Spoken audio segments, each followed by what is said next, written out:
Die ছিল। আরে সারিকা, তুমি এসে গেছো? মানে আমি বলতে চাইছি, কি বলছো তুমি? লাল ডাই কি করে? আরে বাহ, কনসেন্ট্রেশন ফিরে পেয়েছো তুমি? আরে আমার কনসেন্ট্রেশন কোথায় গিয়েছিল? তোমরা সব সময় না আমার পিছনেই পড়ে থাকো। ও আচ্ছা আচ্ছা। আমি সিডের বডি থেকে এই প্লাস্টিক ব্যাগটা পেয়েছি। এই ব্যাগ ওর শার্টের ঠিক নিচে ওর বডির সাথে টেপ দিয়ে আটকানো ছিল। আর এই ব্যাগটাতেই একদম রক্তের মতো ডাই রাখা হয়েছিল। এটা তো ঠিক ওই রকমই যেটা ফিল্মের শুটিং এ ইউজ করা হয়। বা হয়তো নাটকে। নাটক? হ্যাঁ, নাটকে। যতদূর আমরা জানতে পেরেছি তাতে এটা পরিষ্কার যে সিড একজন ঠক ছিল। ও সিডা তার সঙ্গীরা মিলে জুয়া আর মার্ডারের নাটক করে লোকেদের ঠকাতো। তার মানে এসবের মধ্যে ওই বারটেন্ডারও যুক্ত ছিল। ও জেনে বুঝে বড় লোকদের ফাঁসিয়ে এখানে এই কার্ড পার্টিতে পাঠাতো, আর তারপরে এই মার্ডারের নাটক। তো এই জন্য রণবীর, বিক্রম আর প্রীতম আলাদা আলাদা জায়গায় আলাদা আলাদা সময় এর মার্ডার দেখেছে। আর ওরা এসব অনেক আগে থেকেই করছে, কিন্তু কাল রাত ওদের নাটক বাস্তবে পরিণত হয়। প্রতিবারই একটা নতুন বাংলো, নতুন লোক ঠকানোর জন্য। আর বাকি সব সেম, একই খেলা, একই ঝগড়া, আর সেই একই সিটের মার্ডারের নাটক। লোকেদের কাছ থেকে টাকা নিয়ে পুলিশ কেসে নামে লোকেদের ভয় দেখিয়ে বের করে দেওয়া। সব কিছু সেম টু সেম। প্ল্যান তো খুব ভালো ছিল, কিন্তু কালকে হঠাৎ মার্ডার কি করে হয়ে গেল? কারণ কালকে রাতে একটা গন্ডগোল হয়েছে। মানে 1 minute.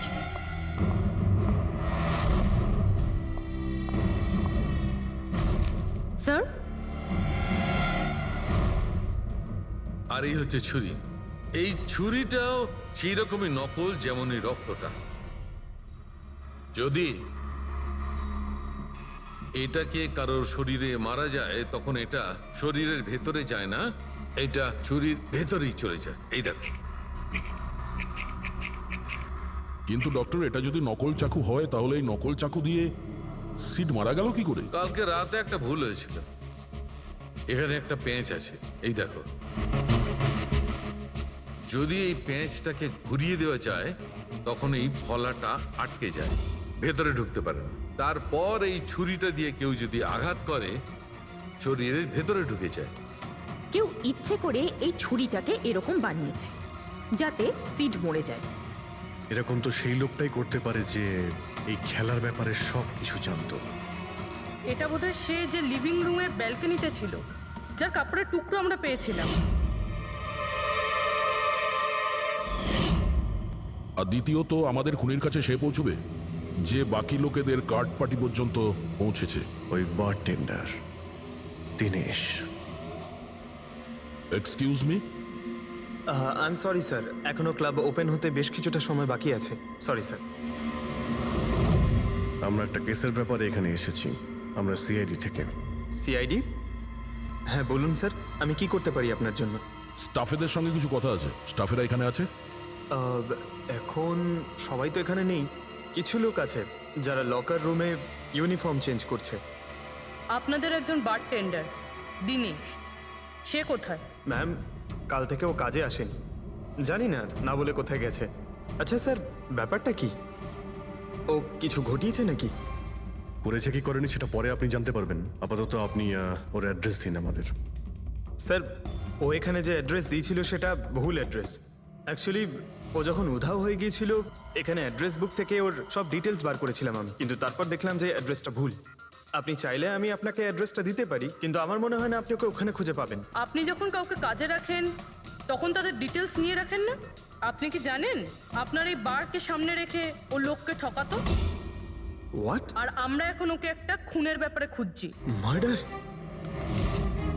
I am sorry ma'am, আমি সত্যিই জানতাম না। সেই জন্যই আগে থেকে ভালো করে খোঁজ নিতে হয়। রুলসগুলো আপনার ভালো করে ফলো করা উচিত ছিল। আগে থেকে এগুলো করলে আজকে এরকম প্রবলেম হতো না। I am sorry sir. আচ্ছা, এই দিনের সম্পর্কে আর কি বলতে পারো? কিছু জানো ওর সম্পর্কে? না স্যার, তেমন বিশেষ কিছু নয়, কারণ ও খুব কম কথা বলতো, বেশিরভাগ চুপ করেই থাকতো। সেই জন্য ওর বন্ধু কম ছিল, শুধু এক মেয়ে ছাড়া, মানসী। ও এখানে ওয়েট্রেসের কাজ করে। ওদের মধ্যে ভালো ভাব ছিল, যদিও ওরা দুজনে কোনোদিন এটা প্রকাশ করেনি, কিন্তু আমার মনে হয় যে ওদের মধ্যে প্রেমের সম্পর্ক ছিল। তো আপনি মানসীকে জিজ্ঞেস করেননি কি ছিল ওদের মধ্যে? জিজ্ঞেস করেছিলাম ওকে, কিন্তু ও নিজেও জানে না। কোনো ব্যাপার না, মানুষকে একবার ডাকুন তো। ঠিক আছে স্যার। স্যার, মানসী। মানসী দীনেশ তোমার বন্ধু ছিল? ছিল মানে? ও ঠিক আছে তো? দেখো, একটা খুন হয়েছে, আমরা সন্দেহ করছি দীনেশ ওটাতে ইনভলভ আছে। আমরা ওকে খুঁজছি। তুমি জানো কোথায় আছে ও? আমি নিজেই অনেক টেনশনে আছি। ওর ফোনও লাগছে না। আর ও এখানে যে অ্যাড্রেসটা দিয়েছিল সেটাও নকল। আর আপনারা বলছেন যে ও কোনো মার্ডারের সাথে যুক্ত। আচ্ছা, আপনি তো ওকে খুব ভালো করেই জানতেন না? হ্যাঁ স্যার, আমরা একে অপরকে ভালোবাসতাম আর আমরা বিয়েও করতে চলেছিলাম। সেই জন্য ও কিছু টাকা জোগাড় করতে চাইছিল। আচ্ছা, ও এই টাকাটা ক্লাবের চাকরি থেকে জমাচ্ছিল নাকি অন্য কোনো সাইড বিজনেস ছিল ওর? চাকরি ছাড়া ও শেয়ার বিজনেসে ও টাকা লাগিয়েছিল। আর আমাকে বলতো যে ও অনেক টাকা রোজগার করছে। আমাকে দামি দামি গিফট দিত আর দামি দামি রেস্টুরেন্টও নিয়ে যেত। তো ও তোমায় ওর ঠকানোর বিজনেসের ব্যাপারে কিছুই বলেনি? ওর কোনো ছবি আছে তোমার কাছে? হ্যাঁ আছে।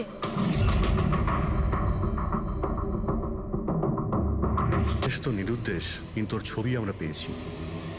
এটাকে আমরা সার্কুলেট করে দিচ্ছি। হ্যাঁ, করাও অভিজিৎ, করাও। তিনজনের স্কেচ তো করা হচ্ছে। একটা কথা তো পরিষ্কার যে চারজন সবাই একসঙ্গে কোনো গর্তে লুকিয়ে বসে আছে। হ্যাঁ স্যার। স্যার, এটা ঠক কিন্তু খুনি নয়। ভুল করে এদের হাতে খুন হয়ে গেছে। 100% এটা ভয় পেয়েই কোথাও লুকিয়ে রয়েছে। ব্যাস, এই ভয়টাকেই আমাদের কাজে লাগাতে হবে। এমন ভাবে ভয় দেখাতে হবে যে ওরা নিশ্চয়ই কোনো ভুল করে থাকবে আর আমরা খাপ করে ধরে ফেলবো। স্যার, স্যার, হ্যাঁ, স্কেচ তৈরি। ওকে। স্যার, হ্যাঁ, এই তিনজনই জুয়ারি, আর যে ছুরি মেরেছে সে হলো হরিশ। একটা কাজ করো, এই তিনটে স্কেচই আর ওই বারটেন্ডারের ছবি প্রতিটা police station, railway station, bus stand, লজে সব জায়গায় পাঠিয়ে দাও। আর সমস্ত নিউজ চ্যানেলেও পাঠিয়ে দাও। আর ওদেরকে জানিয়ে দাও যে 24 ঘন্টা যেন এদের ছবি দেখানো হয়। প্রত্যেকটা বাড়িতে এদের ফটো দেখাতে হবে। তারপরে দেখবো কতদিন লুকিয়ে থাকে আমাদের হাত থেকে। এই চারটে ফটো খুব ভালো করে দেখুন। এই চারজন এই হত্যাকাণ্ডে জড়িত। এদের ব্যাপারে কোনো রকম সূত্র বা কোনো রকম খবর পেলে সিআইডি কে এই নাম্বারে খুব তাড়াতাড়ি যোগাযোগ করবেন। এরা খুবই ভয়ানক। এরা সবাই ইন্ডাস্ট্রিয়ালিস্ট হেমন্ত কুমারের ফার্ম হাউসে নিজেরই এক বন্ধুকে খুন করে পালিয়ে গেছে। পুলিশরা অনেকক্ষণ ইনভেস্টিগেশন করার পরেও সেখান থেকে কোনো কিছুই খুঁজে পাওয়া যায়নি। সিআইডি এদের সবাইকে খুঁজছে। এই হলো এদের ফটো।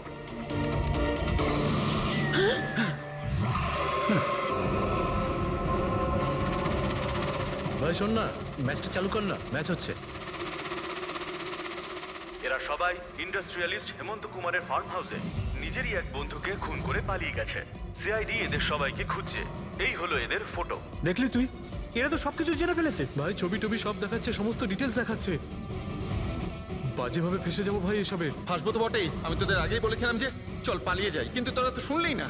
এবার এবার পুলিশ আসবে, সব জায়গায় খোঁজ করবে, আর তখন আরে এখনো অনেক সময় আছে। চল পালাই, এই ব্যাগ তোলা, সবাই মিলে পালাই, চল।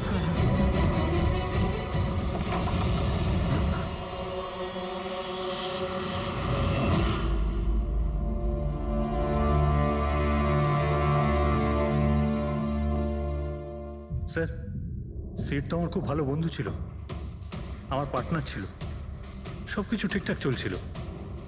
এতদিন ধরে কোনো গোলমাল হয়নি। ওই রাতে কি যে হলো, আমি তো অন্যান্য বারের মতোই নকল ছুরিই মেরেছিলাম, কিন্তু মানে মানে জানি না কিভাবে মরলো, আমি জানি না। এও জানে না। ওসব নাটক বন্ধ করো আর সত্যি করে বলো। বলো। স্যার, আমরা ধনী আর এনআরআই লোকদের বোকা বানিয়ে ঠকাতাম, আর দীনেশ ওই জেডিস ক্লাব থেকে এই ধরনের বোকাদের সিডের কাছে আনতো। তারপর আমরা সেই বড় লোক এনআরআই লোকগুলোকে কোনো খালি নির্জন বাংলোয় নিয়ে যেতাম, যেটা আমরা প্রথম থেকেই সিডের বাংলোর মতো সাজিয়ে রাখতাম। হ্যাঁ স্যার, আমার একটা বিজনেসও আছে স্যার, রিয়েল এস্টেটের বিজনেস। তাই স্যার এই কাজের জন্য এরকমই খালি শুনশান বাংলোর খোঁজ করতাম আমি স্যার, আর তারপর অ্যাভেলেবেল করাতাম এই কাজের জন্য স্যার। স্যার প্রথমে আমরা মুরগিকে জিততে দিই, আর তারপর যখন সে ভরসা পেয়ে যায় তখন সিট জেতা শুরু করে দেয়। এই সব কিছুর প্ল্যান থাকতো স্যার, সিট জিততেই থাকতো, আর ওরা আমার মধ্যে ঝগড়া শুরু হতো, আর আমি রেগে গিয়ে ওকে খুন করে দিতাম, মানে মিথ্যে করেই।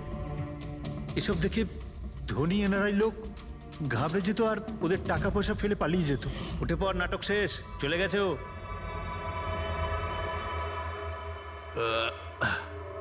ঠিক গেছে তো রে? হ্যাঁ গেছে। উফ, আরে লেগে যাবে পাগল।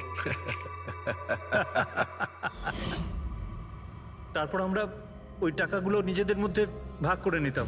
ওই রাতেও সব এরকমই হয়েছিল। আমি ওকে ছুরি মেরেছিলাম, আর তারপর পুলিশকে ফোন করা যাক আর সবকিছু ডিটেলে বলে আমি দেবো। পুলিশের চক্করে করতে চাই না। আমার পাসপোর্ট, ইউএসএ সিটিজেনশিপ সবকিছু চলে যাবে। না না না না না, আমি যাচ্ছি। আরে ঘুমিয়ে পড়লি নাকি সিট? আরে ওঠ ভাই, অনেক হয়েছে, আর ওভার অ্যাক্টিং করতে হবে না। Seat set set. আরে এই তো সত্যি মরে গেছে। আরে ছুরিটা সত্যি সত্যি লেগে গেল নাকি ওর? আরে কি বাজে কথা বলছিস কি তুই? আরে সিট ওঠ না। সিট ওঠ না। আরে ছুরিটা কি করে? তুই ছুরিটা ইউজ করার আগে চেক করিসনি নাকি? আরে প্রথমবার করছি নাকি? শুটিংয়ের ছুরি এটা, একটাই তো ছুরি আছে না। কিন্তু এই খুন কি করে হতে পারে? আমাদের পুলিশকে জানাতে হবে। পুলিশকে যদি জানাই তো আমরা সবাই ফেসে যাব। তাহলে কি করব?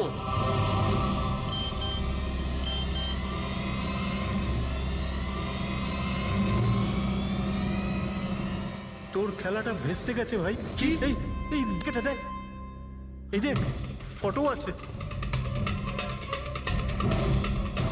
আরে আমি এই ফটোগুলো এখনই পাঠাচ্ছি পুলিশের কাছে, অ্যাড্রেস সহ। ওরা এক্ষুনি ওখানে এসে পড়বে। তোর খুব শখ হয়েছিল না খেলা? এবার দেখি পুলিশের সাথে কেমন লুকোচুরি খেলিস। তুমি বলছো যে তোমরা ওখানে টাকা ফেলে পালিয়ে গিয়েছিলে? হ্যাঁ স্যার, পুরো 90 লাখ টাকা ছিল স্যার। আমরা সব ফেলে পালিয়েছিলাম। কিন্তু আমরা তো ওখানে কোনো টাকা পাইনি। আমি কিছু জানি না ম্যাম, ওই টাকাটা কোথায় গেছে, ওই নকল ছুরিটাই বা আসল কি করে হয়ে গেল, সিডের খুন কি করে হয়ে গেল, আমি কিচ্ছু জানি না ম্যাম। কেউ তোমাদের জালে তোমাদেরই ফাঁসিয়ে দিয়েছে, বুঝেছ? দেখো, এমন কেউ আছে যে তোমাদের এই খেলার ব্যাপারে সব কিছুই জানতো। ওই ছুরিটা নিয়ে কোনো গন্ডগোল করেছিল, আর তাতেই সিট মারা যায়। আর ওই দিনেশ, ও কোথায়? সিড মারা যাওয়ার পর আমি দিনেশকে ফোন করেছিলাম। আমার কথা শুনে ও খুব ঘাবড়ে গেছিল, বলল কি যে ওই শহর ছেড়ে চলে যাবে। দিনেশ তো তখন থেকেই উধাও।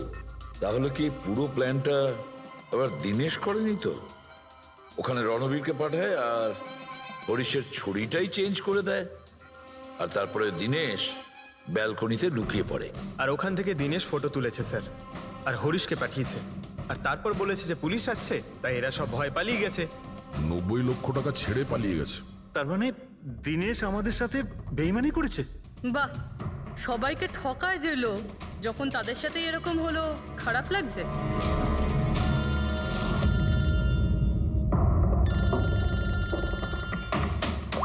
হ্যাঁ বলো সালুকে। ফ্যান্টাস্টিক, ঠিক আছে। সালুকে বললো যে প্রমাণ পাওয়া গেছে, যে জিনিস দুটো আমরা দিনেশের কথায় আমরা পাঠিয়েছি। ওর ইউনিফর্ম আর জিম ব্যাগ। হ্যাঁ দাদা, যে কাপড়ের টুকরো আমরা ব্যালকনি থেকে পাই, ওই টুকরোর সঙ্গে এই দিনেশের ইউনিফর্মের কাপড় ম্যাচ করছে। স্যার তার মানে খুনি দিনেশ?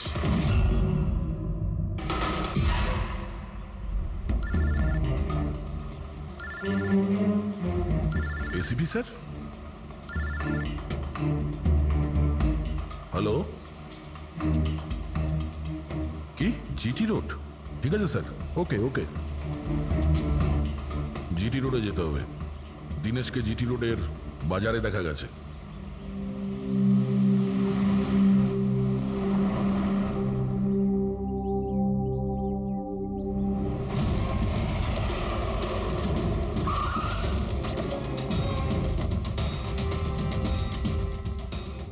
ভাই, এই লোকটাকে দেখেছো এখানে?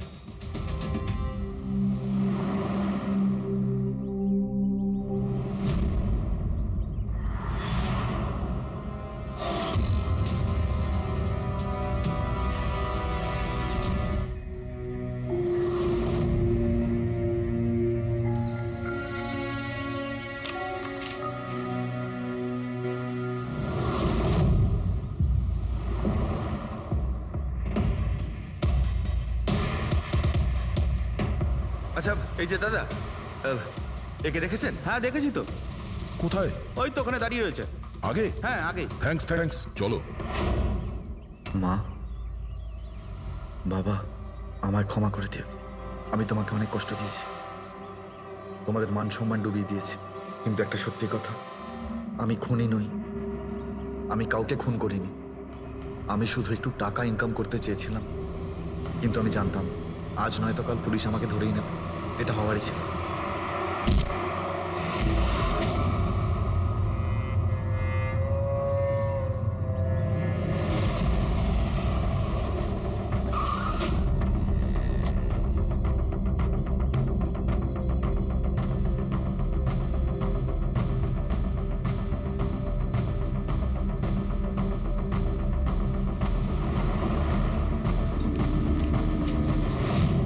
ক্ষমা করে দাও, এই বদনাম নিয়ে বেঁচে থাকার থেকে মরে যাওয়া ভালো। স্যার আমরা সিসিটিভি ফুটেজ চেক করে দেখেছি, ওকে দেখে ওখানে ডিপ্রেসড মনে হচ্ছিল। স্যার মনে তো হচ্ছে না কেউ ওকে ফোর্স করেছিল, ও নিজের ইচ্ছেতেই মারা গিয়েছে। সুইসাইড নোট পড়ে তো মনে হচ্ছে স্যার ও এই কাজের ব্যাপারে খুব লজ্জিত ছিল। ও এ ব্যাপারে জড়িত তো ছিল, কিন্তু সিটকেও মারেনি। স্যার দিনেশ নয় তো আর কে হতে পারে? এদের এইসব খেলার ব্যাপারে আর তো কেউ জানতোই না। এরকম ব্যাপার নয় তো যে এরা যাদেরকে ঠকিয়েছিল ওদের মধ্যে কেউ এদের থেকে প্রতিশোধ নিচ্ছে? হতে পারে।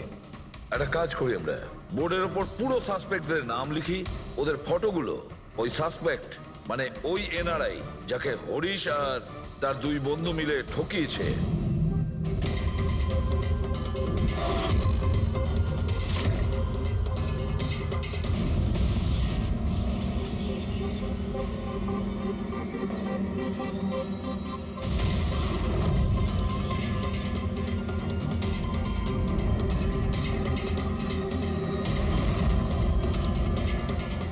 স্যার এই হলো সেই সমস্ত লোকগুলো যারা এই কেসের সঙ্গে জড়িত।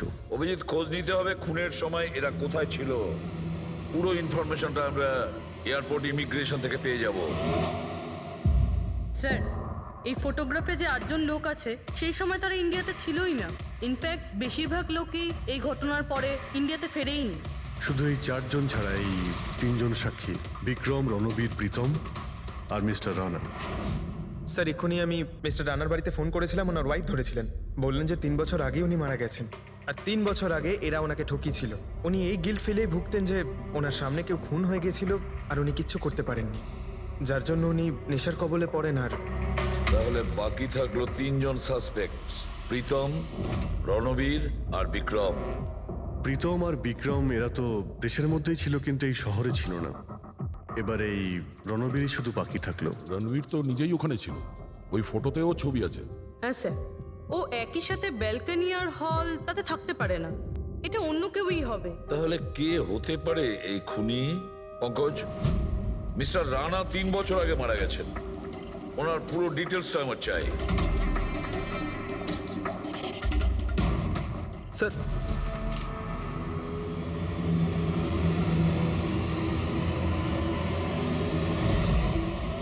এটা কোনো একজন লোকের কাজ নয়, অন্য কেউ আছে যে ওর সঙ্গে কাজটা করেছে। আমার তো মনে হচ্ছে যে খুনি আমাদের চোখের সামনেই আছে, শুধু আমরাই ওকে দেখতে পাচ্ছি না। ইয়েস, খুনি তো আমাদের সামনেই ঘুরছে। কি কথা বলেছো ফ্রেডি, সুপার। আমি স্যার? হ্যাঁ তুমি। খুনি সত্যিই আমাদের চোখের সামনে ঘুরছে, কিন্তু আমরা ওকে দেখতে পাচ্ছি না। কিন্তু এখন আমি বুঝতে পেরে গেছি। হোটেলে যাই। হোটেল? হ্যাঁ হোটেল। থিওরি হিসেবে ওর হোটেলেই থাকার কথা। একবার যদি জানতে পারি যে খুনি ওই, তাহলে ওর সঙ্গী আর জুয়োর টাকা সব পেয়ে যাবো। তাহলে চলুন স্যার, তাড়াতাড়ি যাওয়া যাক আর ওকে ধরে ফেলি গিয়ে। ধরবে না ওকে, ওর ওপর নজর রাখতে হবে। আর হ্যাঁ, যদি বেশি চালাকি করে তাহলে ছাড়বো না ওকে।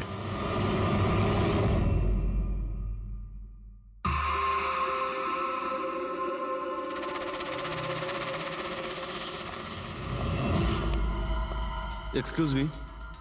হ্যাঁ স্যার। আমি আপনার ফোন থেকে একটা ফোন করতে চাই। করুন স্যার। ওয়েল, আমার একটু প্রাইভেট কথা ছিল আর কি। এছাড়া কি আপনার কাছে অন্য কোনো ফোন আছে? স্যার ওইটাই চলে যান, ওটা থেকে কথা বলে নিন। Thank you. Thank you.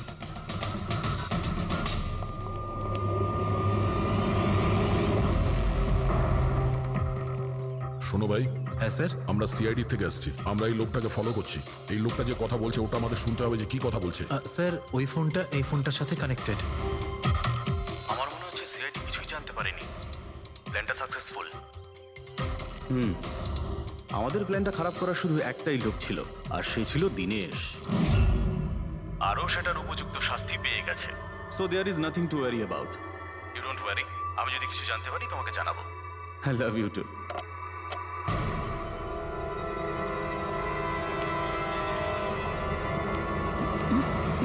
এই,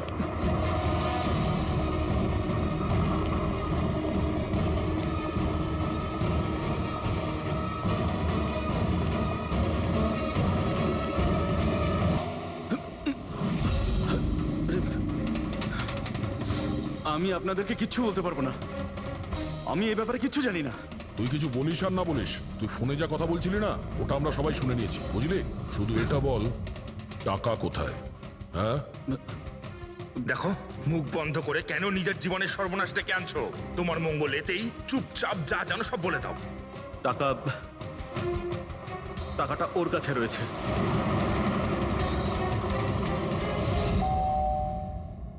একটু দেখ তো মা, কে বেল বাজাচ্ছে?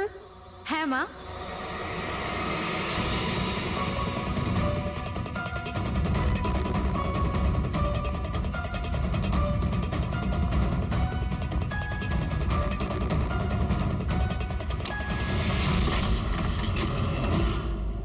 হাই, চিনতে পেরেছো? স্যার, মানসী। অ্যাকচুয়ালি আমরা আপনার বাড়ির তল্লাশি নিতে চাই। Search warrant. কি ব্যাপার? আপনারা কারা? সিআইডি। আমাদের কাছে আপনার বাড়ির তল্লাশির অর্ডার আছে। কিন্তু আমরা কি করেছি? আপনারা এখানে কেন এসেছেন? খুব তাড়াতাড়ি জানতে পারবে। চেক করো।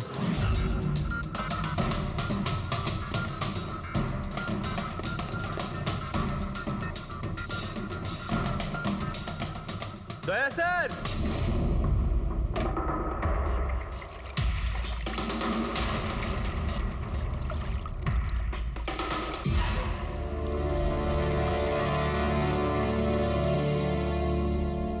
চলো।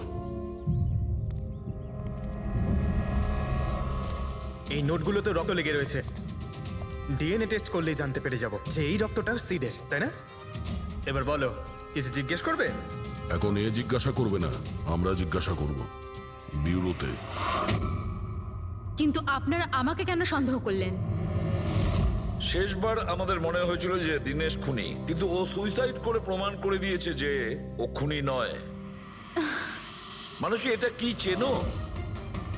এটা তোমার ইউনিফর্মের কাপড়ের টুকরো। এটার কারণে আমরা তোমাকে সন্দেহ করছি, বুঝেছো? আর তারপর আমরা এইটা খোঁজ লাগালাম যে তুমি এরকম কাজ করলে কেন। আপনি জানতেন যে আমি এসব কেন করেছি? মিস্টার রানা, আপনার বাবা ছিল, রাইট? হ্যাঁ, উনি আমার বাবা ছিলেন। আর ওনার প্রাণ সিট আর ওনার সঙ্গীতের জন্য গেছে। উনি ওই ঘটনাটা কিছুতেই ভুলতে পারেননি। আর উনি একজন ডায়াবেটিসের রোগী ছিলেন। তারপরে উনি প্রচুর ড্রিঙ্ক করতে শুরু করে দিয়েছিলেন। উনি কি জানতেন এগুলো যা হচ্ছে সেগুলো সবই নাটক? না, উনি কিছুই জানতেন না। যদি এটা জানতেন তাহলে নিজের প্রাণ নিতেন না। উনি তো এই সব কিছুকে সত্যি মনে করতেন। ইউএসএ তে ছিলাম আমি, যখন মা আমাকে কল করলো। বাবার অবস্থা খুব খারাপ ছিল। যখন আমি ইন্ডিয়া আসলাম তখন উনি আমাকে বললেন যে আমাকে ওনার কোনো অসম্পূর্ণ কাজ পূর্ণ করতে হবে আর ওনার অপরাধীদের শাস্তি দিতে হবে। তারপরে আমিও বাবাকে প্রমিস করেছিলাম যে আমি ওনার অসম্পূর্ণ কাজ শেষ করব। তারপরে উনি আমাদের সবাইকে ছেড়ে চলে গেলেন। তারপরে তুমি কি করলে? তারপরে আমি খোঁজ করা শুরু করি, কিন্তু ওই সময় এরকম কোনো কেস রেজিস্টারই হয়নি। কিন্তু পরে আমার মনে পড়েছিল বাবা বলেছিল যে এই জেডিস ক্লাবে দিনেশ ওনাকে সিডের সাথে দেখা করিয়েছিল। তো এইভাবে তোমার সঙ্গে দিনেশের দেখা হয়? হ্যাঁ, তারপরে আমি ওখানে ওয়েটারে চাকরি করা শুরু করি। দিনেশকে নিজের বন্ধু বানাই আর ধীরে ধীরে ওর কাছে আসতে থাকি। তারপরে পুরো বিষয়টাই আমি বুঝতে পেরেছিলাম যে কিভাবে ওরা আমার বাবাকে বোকা বানিয়ে আমার বাবার থেকে টাকা নিয়েছিল। কিন্তু আইনের কাছে সাহায্য চাওয়ার বদলে তুমি আইন নিজেই হাতে নিয়ে নিলে। বেইমানির বদলে বেইমানি। দিনেশের সঙ্গে তুমি ভালোবাসার নাটক করেছিলে। হ্যাঁ, আমি নাটক করেছি। ওদেরকে উপযুক্ত শাস্তি দেওয়ার জন্য আমি এটা করেছিলাম। আর এতে তোমার সাহায্য করেছে তোমার প্রেমিক, তোমার আসল বয়ফ্রেন্ড।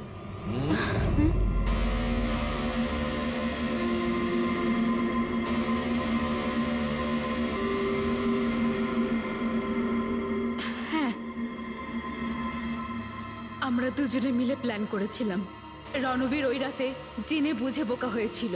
আর ওই ছুরিটাকে খারাপ করেছিল। যদি এই পেঁচটাকে ঘুরিয়ে দেওয়া যায় তখন এই ফলাটা আটকে যায়। ওই ছুরিটাকে আমি খারাপ করেছিলাম আর ব্যালকনি থেকে লুকিয়ে ফটো আমিই নিয়েছিলাম। তারপরে আমি ওই ফটো হরিশকে পাঠিয়েছিলাম আর ওদেরকে ওখান থেকে তাড়িয়ে দিলাম আর আমি টাকাগুলো নিয়ে ওখান থেকে বেরিয়ে পড়লাম। আমি আমার বাবাকে দেওয়া প্রমিস পূরণ করেছি। ওই টাকাটা আমার বাবার ছিল, আমি ওনার প্রতি ন্যায় করেছি। ভুল। ওই ন্যায় বিচার করা তোমার কাজ নয়, সেটা করবে আদালত। তুমি আইন নিজের হাতে নিয়েছিলে আর একটা খুব মস্ত বড় অপরাধ করেছো। আইন তোমাকে কঠোর থেকে কঠোরতম শাস্তি দেবে। তোমাদের দুজনকে কঠোর শাস্তি দেবে।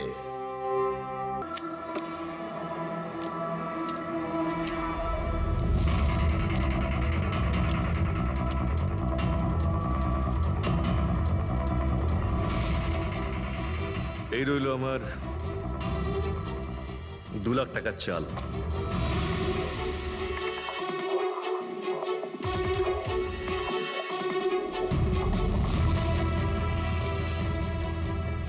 আমার 3 লাখ টাকার চাল।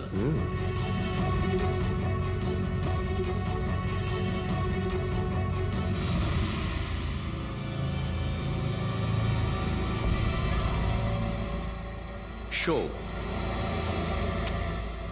মনে হচ্ছে আজকে আমার দিনটা খুব ভালো। আমাকে হারানো আজ তোমাদের পক্ষে সম্ভবই নয়। সম্ভব না, তাই না? হ্যাঁ, দাঁড়া দেখাচ্ছি।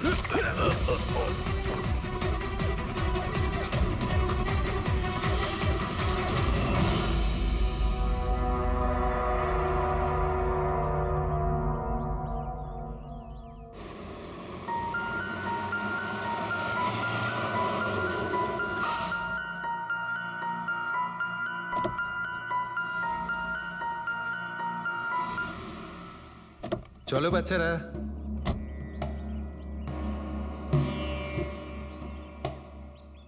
ভীষণ ক্লান্ত লাগছে, এত লম্বা ড্রাইভ।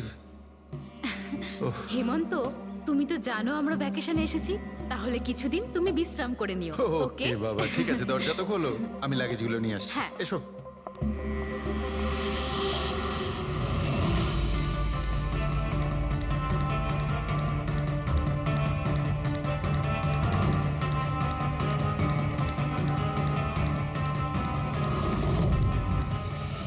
হেমন্ত, হেমন্ত তাড়াতাড়ি এদিকে এসো। এই এই দরজাটা। তুমি ওদের গাড়িতে বসাও, আমি দেখছি। হেমন্ত, সাবধানে প্লিজ। চলো চলো চলো।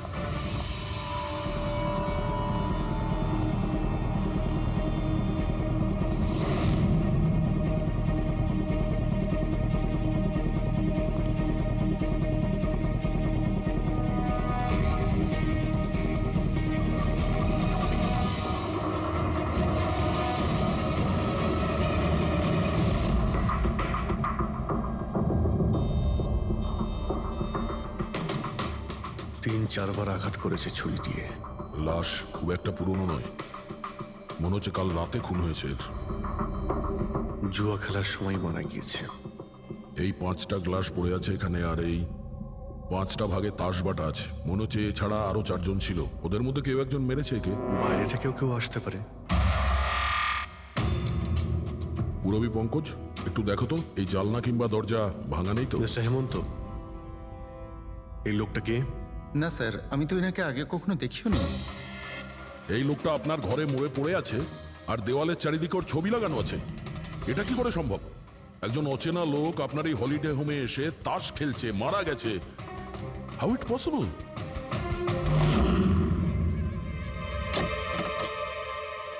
আচ্ছা, এখানে কোনো গার্ড নেই? ছিল স্যার, বহু বছর একজন গার্ড ছিল, কিন্তু ওই মাস চারেক আগে তার মৃত্যু হয়, ব্যাস তারপর থেকে আর কেউ নেই। আমি ভেবেছিলাম যে এবার একজন নতুন গার্ড রাখবো। আমায় বিশ্বাস করুন, আমি একদম সত্যি বলছি। আমি এই ভদ্রলোককে চিনিও না। উনি এখানে কি করছিলেন, ওনার ছবি এখানে কেন টাঙানো, আমি কিচ্ছু বুঝতে পারছি না।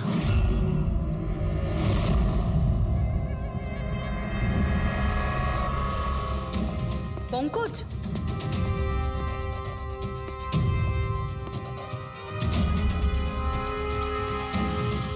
স্যার স্যার, জোর করে তো কেউ ভেতরে ঢোকেনি।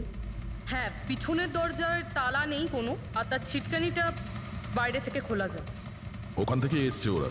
আর স্যার, এই লিভিং রুমের যে জানলাটা আছে এর বাইরে একটা কাটার ঝোপ আছে। ঝোপের মধ্যে এইটা পেলাম স্যার, কাপড়ের টুকরো। মনে হচ্ছে কেউ এর উপরে নজর রাখছিল ওখান থেকে, আর তাড়াহুড়ো করে দৌড়ুতে গিয়ে তখন এই কাপড়ের টুকরোটা ওইখানে আটকে যায়। মৃত ব্যক্তি ছাড়া এখানে আরো 4 জন ছিল আর একজন লোক বাইরে, সব মিলিয়ে 5 জন। তাহলে এই ক্রাইমের অন্তত 5 জন সাক্ষী আছে।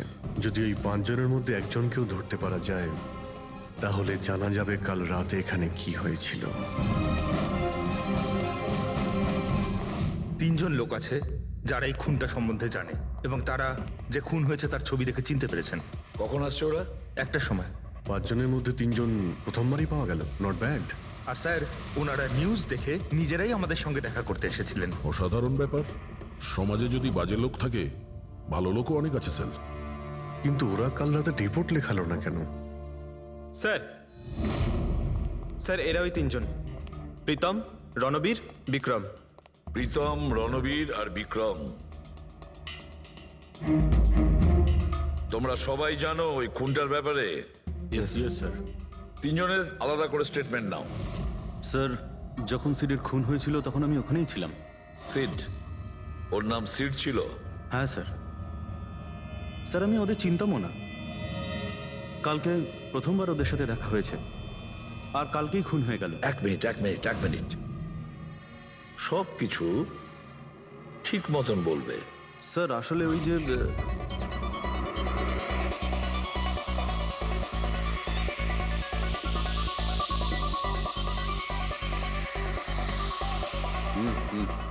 Sure sir.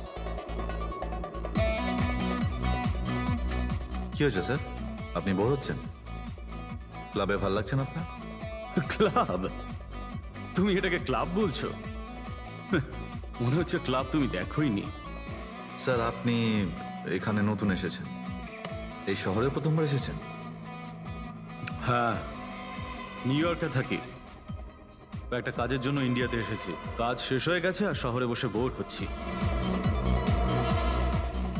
আপনার বোর্ডন দূর করার একটা রাস্তা আছে আমার কাছে। রিয়েলি? কি? একটু এক্সপেন্সিভ। সেটা চিন্তা তোমায় করতে হবে না। কি রাস্তা আছে সেটা বলো। ভেবে দেখুন স্যার, লাখ টাকার ব্যাপার, আর রিস্কও আছে। জোকিং? রিস্ক নেওয়া আমার হবি, আর সেটা যদি হয় টাকার, সেটা আমার কাছে অনেক আছে। কাজটা বলো। সুপার দেন। তুমি কি ধরনের জোকিং এর কথা বলছো? এরকম কোনো ব্যাপার নেই স্যার, শুধু জুয়া খেলতে হবে। লাখ টাকা, জিতে গেলে মালামাল, আর হেরে গেলে কঙ্কাল। আর এমনিতেও আপনার টাকার তো কোনো চাপ নেই। তাহলে চলুন আমার সাথে, কাম। যাচ্ছ কোথায়? এক ভদ্রলোকের বাড়ি। ভদ্রলোকের বাড়ি? কে ভাই? ওই যে দেখতে পাচ্ছেন, ব্ল্যাক জ্যাকেট, হোয়াইট শার্ট। তাহলে ওই বারটেন্ডার তোমাকে ওর বাড়িতে নিয়ে গিয়েছিল, তারপর কি হয়েছিল? না স্যার, ও সিডের বাড়ি নিয়ে যায়নি। ও সিডের সঙ্গে পরিচয় করায়, তারপর আমরা সিডের বাংলোতে যাই।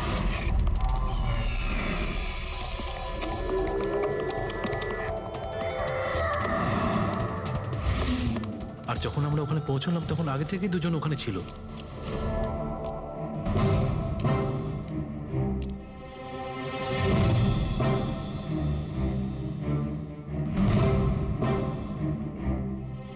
এই রইলো আমার 2 লাখ টাকার চাল।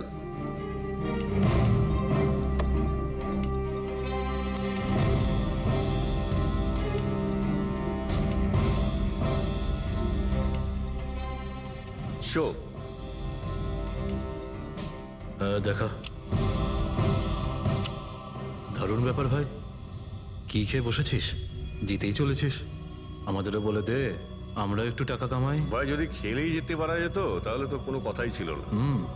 এগুলো সব কপালের ব্যাপার, আর আজ আমার কপাল ভীষণ ভালো। সেটাই মনে হচ্ছে। তাহলে আরেকটা ডিল হয়ে যাক। হয়ে যাক। এটা কি করে হতে পারে? বললাম না আমার কপাল খুব ভালো। তোর লাক আজকে ভালো না অন্য কিছু? মানে এটাই যে তুই তাসের মধ্যে সেটিং করে রেখেছিস। এ নিশ্চয়ই তাসের মধ্যে কিছু গোলমাল করে রেখেছে। ভাই এর বাড়ি হয়তো কোনো ক্যামেরাও লাগিয়ে রেখেছে, নাকি তাসে গন্ডগোল করে রেখেছে। ভেবে দেখার ব্যাপার। তোর মনে হচ্ছে আমি চিটিং করছি? অফকোর্স, নাহলে আমাদের মধ্যে কারো হাতে ভালো তাস এলো না কেন? ওর এলো না, আমার এলো না কেন? তুই চিটিং করছিস? চিটার? এই তুই আমাকে চিটার বলছিস? হ্যাঁ, তোকে চিটার বলছি। ও, হার মেনে নিতে পারছিস না তুই, তাই তো? খোকা, এটা বড়দের গেম, বাচ্চাদের নয়। যদি এখানে জিততে হয় না, তবে কার্ডে জিততে হয়। তাহলে বেরিয়ে যায় এখান থেকে। মুখ সামলে কথা বল। কি করছিস? কি করছিস কি ভাই? আরে ওকে তাড়া কেউ এখান থেকে। তার মানে হরিশ ওখান থেকে চুপ করে বেরিয়ে গেল? হ্যাঁ স্যার, প্রথমে আমারও মনে হচ্ছিল যে ও চলে গেছে, কিন্তু ও কিচেনে গেছিল। কিচেনে? হ্যাঁ স্যার, কিচেনে। যখন ও কিচেন থেকে বেরোলো তখন ওর হাতে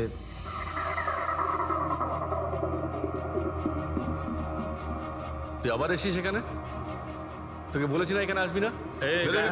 কি হলো কি? তুই আবার হাত দিচ্ছিস গায়ে? আরে ভাই, আরে কি করলি কি তুই? আরে মেরে দিল ওকে। এটা এটা কি করলে? মেরে দিলে? আমি অ্যাম্বুলেন্সকে কল করছি, তোরা এখানে থাক। আরে মরে গেছো? পুলিশকে ফোন কর, না হলে আমরা সবাই ফেসে যাবো। পুলিশকে ফোন করলে আমরা বেঁচে যাব?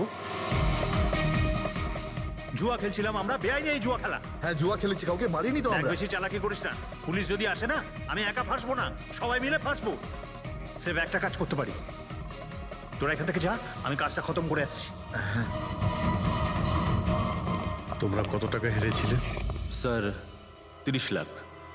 আমার প্রায় 50 লাখ মতন। স্যার 35 লাখ। এক মিনিট।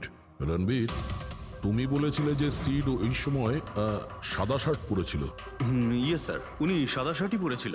আর বিক্রম, তুমি বলেছিলে যে ও হলুদ শার্ট পরেছিল। হ্যাঁ স্যার, ও হলুদ শার্টই পরেছিল। ও সাদা বা হলুদ রঙের শার্ট পরেছিল না, একটু ব্লুইশ কালার ছিল শার্টটার, আমার ভালো মনে আছে। কিভাবে সেটা হয়? আমরা যখন লাশটাকে পেয়েছিলাম তখন ও হোয়াইট কালারের শার্ট পরেছিল, আর রণবীরও তো এই একই কথা বলছে। এটা কিভাবে সম্ভব? একই সময়ে আলাদা আলাদা ড্রেসে কিভাবে খুন হয়? স্যার, যখন মার্ডার হলো তখন এটা কেউ ছিলই না ওখানে। ছিল না মানে? মানে এটাই যে আমার ভালো মতো মনে আছে, এটা 6 মাস আগের ঘটনা। এরা ছিল না ওখানে। না স্যার, এটা পুরো 1 বছর আগের কথা। কি সব বলছে স্যার এরা? খুন তো কাল রাতে হয়েছে, তাই না? এক্স্যাক্টলি, খুনটা গতকাল রাতেই হয়েছিল। আর সেই সময় উনি সাদা রঙের শার্টই পরেছিলেন। এক মিনিট, এসব তোমরা কি বলছো? কাল রাত, 6 মাস, 1 বছর আগে? হ্যাঁ স্যার। আই হোপ তোমরা একটা লোকের মার্ডারের কথা বলছো যা কাল রাতে হয়েছিল, তাই তো? আর তোমরা বলছো এই দুইজন ছিল না মার্ডারের সময়? স্যার, এরা দুজন ওখানে ছিল না। আমি যে মার্ডারের কথা বলছি সেটা 6 মাস আগে হয়েছে। স্যার, খুনটা কাল রাতেই হয়েছিল। আর সেই সময় যারা ছিল সেই দুজন অন্য কেউ ছিল, ওরা তখন ওখানে ছিল না। হ্যাঁ স্যার, ওরা ঠিক বলছে, আমিও চিনি না এদেরকে। তোমরা তিনজনের সিডের কথাই বলছো তো? আর মার্ডার হওয়ার আগে ও তোমাদের সঙ্গে চেরিস ক্লাবে দেখা করেছিল তো? আর তারপরে ও তোমাকে হেমন্ত বিলায় নিয়ে গেছে। না স্যার, ও আমাকে সংকল্প ম্যানশনে নিয়ে গেছিল, আর সেটা ওই কীর্তি হিলসে। হ্যাঁ, কীর্তি হিলসে ছিল। না স্যার, ও আমাকে ইয়াশ হাউসে নিয়ে গেছিল, যেটা কার্টিস রোডে রয়েছে। একটাই লোক 3 বার 3 জায়গায় 3 রকম আলাদা আলাদা জামা কাপড় পরে কি করে মরতে পারে? হ্যাঁ, সালুকে বলো। আচ্ছা, ঠিক আছে, ওকে। অজিত, সালুকে কোনো সূত্র খুঁজে পেয়েছে। তোমরা যাও, সালুকের সঙ্গে দেখা করো, আর ততক্ষণে আমি এদেরকে একটু জিজ্ঞাসাবাদ করি।